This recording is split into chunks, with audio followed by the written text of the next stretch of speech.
How many of you have just graduated and wondered, hey, am I in the right career? Am I in the right career path? And especially when you have graduated and come out with a degree or your diploma or your master's, whatever it is, your professional certification, and you sit down here and you start wondering, hey, did I actually study the right course for me?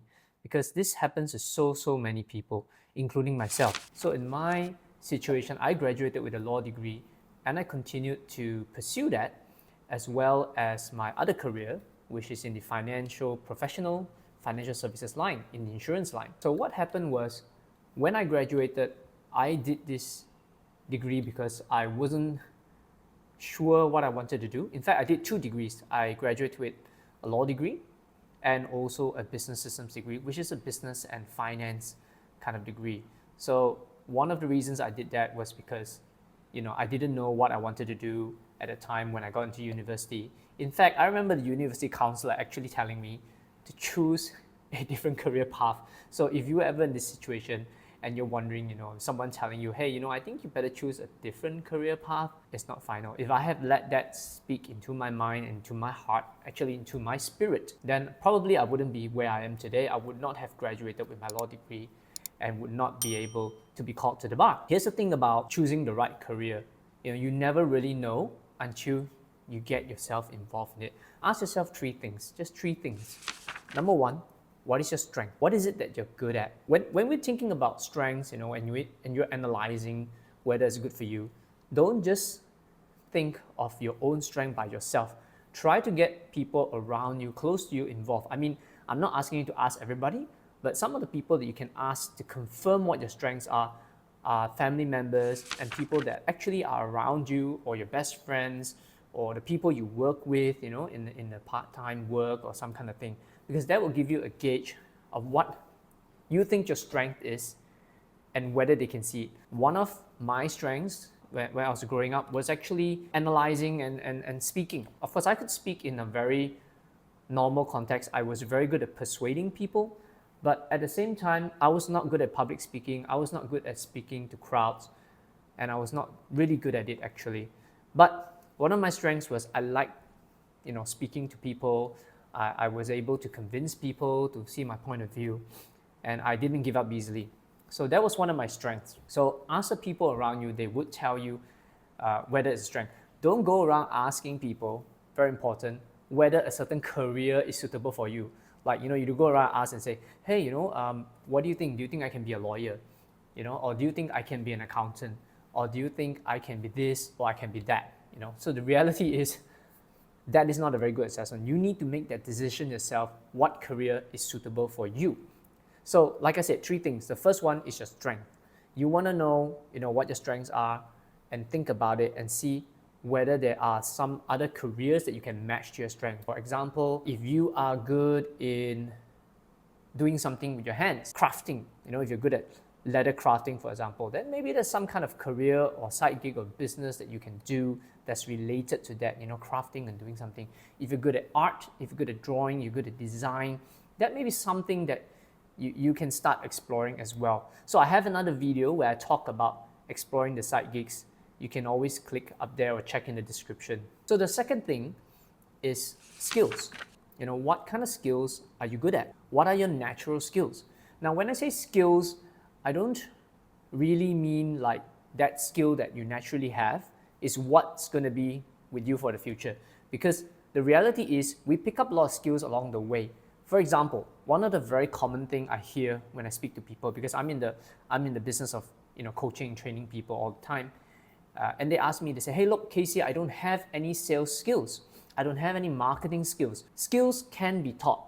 But of course, one of the ways that you can gauge what kind of career is suitable for you is to identify what kind of skills you already have, your natural skills, not specific skills. But if you have a specific skill set, you should also take it into consideration. So think of your natural skills. For example, if naturally you are very skilled at perhaps talking to people, speaking to people, then maybe you want to explore a career that's related to using those skills. You're very good at fixing things or building and creating new things, then maybe something along the lines of engineering will be very good for you because it's something that you're exploring, you like creatively doing those kind of things. If you like playing games, then you better be very good at it. There's such things as esports as well. It's also a career that you can go into as well. If you are good at something, you have a skill in something, then go for it, give it a try. And that is something that can help you start faster when you go in your career.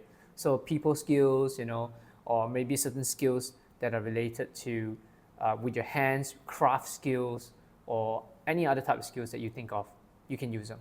So the third thing that you must ask yourself is, what are your interests? For example, if you are interested in, politics or something to do with economics, then that is a career that you want to pursue. If you're interested in finance, for example, then maybe some financial related careers are those that you want to pursue. So interest can give you a gauge on where you can be directed to explore.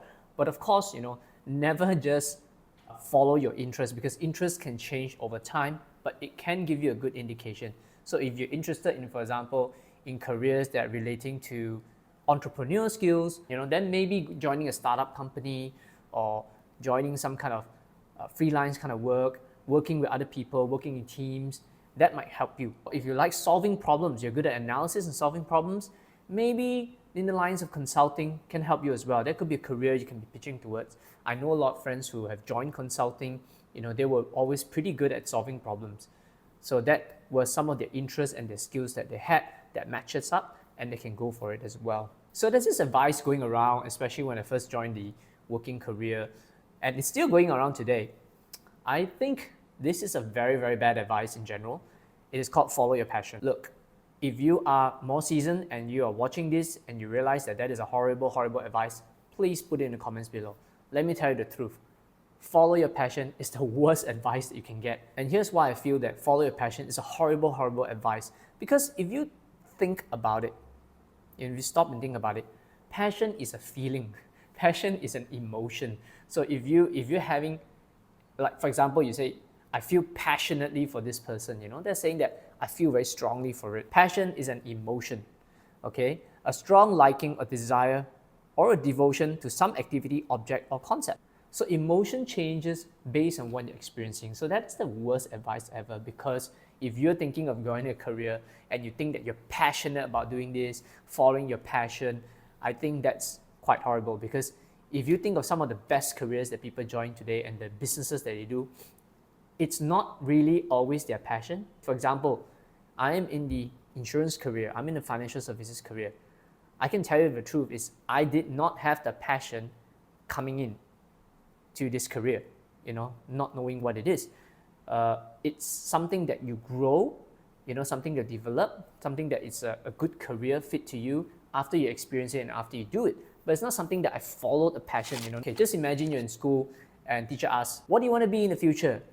Nobody raises their hand and say, hey, look, I want to be an insurance agent. I want to do multi-level marketing, or I want to be a real estate agent, or that kind of thing, or I want to come out and do business. So yeah, don't follow your passion, because it's emotions. Emotions change, and the reality is most people feel differently about what they're passionate about when they first start the career, and after when they are doing the career or they're out in the job market for a while. And that's why you see a lot of disconnect.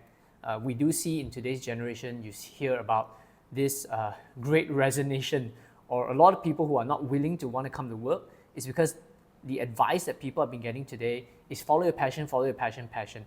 So they end up going job hopping or career hopping without having enough time to really learn in a certain career.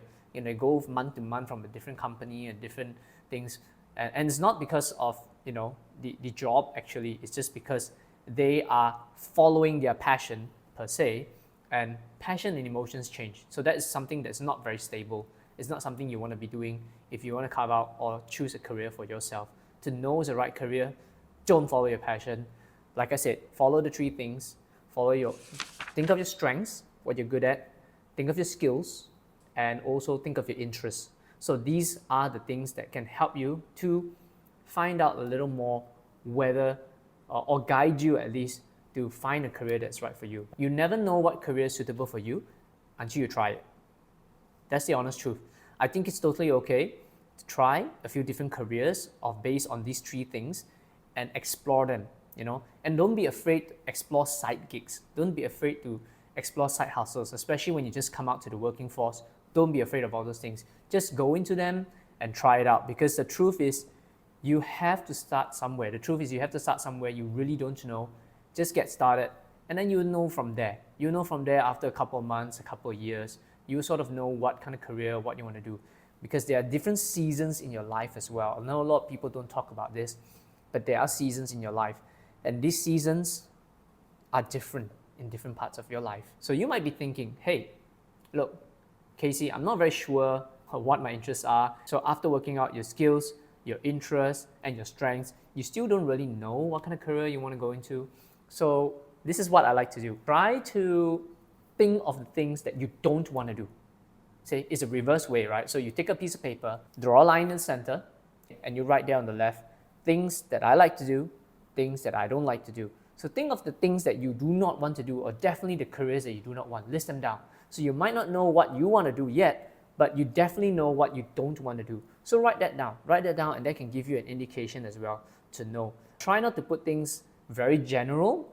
Try to be specific in what you don't like to do. For example, I don't like to go around and do sales and meet people for a career, for example. Don't say I don't like to meet people, because that's too general. That's too general. You want to go specific into it. So that can help you to identify a bit. So knowing what you don't want can help steer you to what you want, okay?